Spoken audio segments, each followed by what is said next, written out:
आपने चिल्तन एक्सप्रेस का नाम तो सुना होगा। ये कोयटा से कराची चलने वाली पाकिस्तान की एक ट्रेन का नाम है और इसके साथ साथ आपने कोहे चिल्तन यानी चिल्तन पहाड़ का नाम भी सुना होगा, जो कोयटा के अतराफ में मौजूद पहाड़ी सिलसिलों में से एक पहाड़ है। इस पहाड़ का नाम कैसे मशहूर हुआ, हम आपको इसकी पूरी कहानी से आगाह करते हैं। चिल्तन फारसी जुबान का लफ्ज है। चिल के मैंने 40 और तन के मैंने वजूद है। इस तरह चिल्तन यानी 40 वजूद या 40 रूहें। सदियों पहले की बात है कि इस पहाड़ के दामन में बहुत कम लोग आबाद थे जो मिट्टी के कच्चे घरों में रहते थे। इन्हीं लोगों में एक बुढ़िया भी अपने बूढ़े खाविन के साथ रहती थी। उनकी जिंदगी का गुजर बसर मवेशियों पर था। इस गरीब जोड़े के यहाँ कोई औलाद न थी। सारा दिन भेड़ बकरियों को इसी पहाड़ पर चराते गुजर जाता, मगर उनकी रात बहुत उदासी में कटती। वो अक्सर सोचते रहते कि ऐ काश उनकी भी कोई औलाद होती। एक रोज किसी ने उन्हें बताया कि इस पहाड़ के उस पार अल्लाह के एक नेक बंदे का मज़ार है, तुम वहां जाओ, तुम्हारी मुराद जरूर पूरी होगी। ये सुनकर उन्होंने ये फैसला किया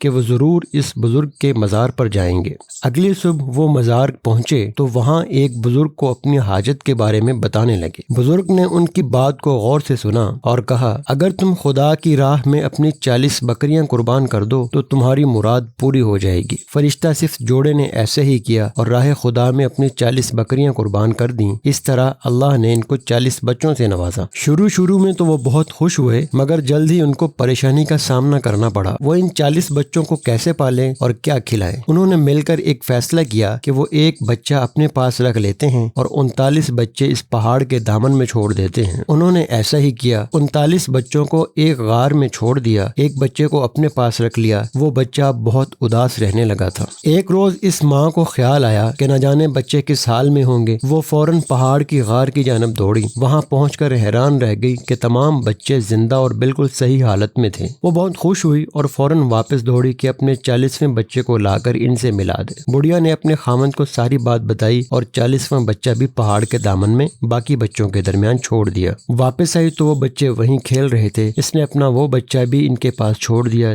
ताकि इनके साथ खेल ले। बच्चा जब गार में अपने बहन भाइयों के पास गया तो बहुत खुश था, मगर कुछ ही देर में गार में खामोशी छा गई। वो तमाम बच्चे अचानक गायब हो गए। वो औरत बहुत परेशान हुई। उसने जब ये वाकया अपने शौहर को बताया तो वो भी पहाड़ की जानब दौड़ा, मगर गार में मुकम्मल खामोशी थी। शायद उन्होंने अल्लाह की दी हुई औलाद की कदर नहीं की, इसलिए अल्लाह ने बच्चे वापस ले लिए थे। इस जोड़े को अक्सर बच्चों के रोने की आवाजें आने लगीं। वो जब भी इस जगह आते तो यहाँ मुकम्मल खामोशी और सन्नाटा होता। इस दिन से इस पहाड़ का नाम चिल्तन पड़ गया, यानी इस पहाड़ के गार में 40 वजूद गायब है। 40 बेचैन रूहें यहाँ तड़प रही हैं। मुकामी लोग बताते हैं कि इन्हें आज भी इन 40 बच्चों के रोने और चीखने की आवाजें सुनाई देती हैं, जो शायद आज तक इस पहाड़ पर भटक रही हैं। अगर आप कभी कोयटा के अतराफ में कोहे चिल्तन के आसपास जाना हो तो आपको महसूस होगा कि चिल्तन पहाड़ से रोने धोने की कुछ आवाजें आ रही हैं और आपको महसूस होगा कि शायद ये आवाजें उन्हीं 40 बेचैन रूहों यानी उन बच्चों की ही हैं। मिलते हैं अगली वीडियो में। अस्सलामु अलैकुम।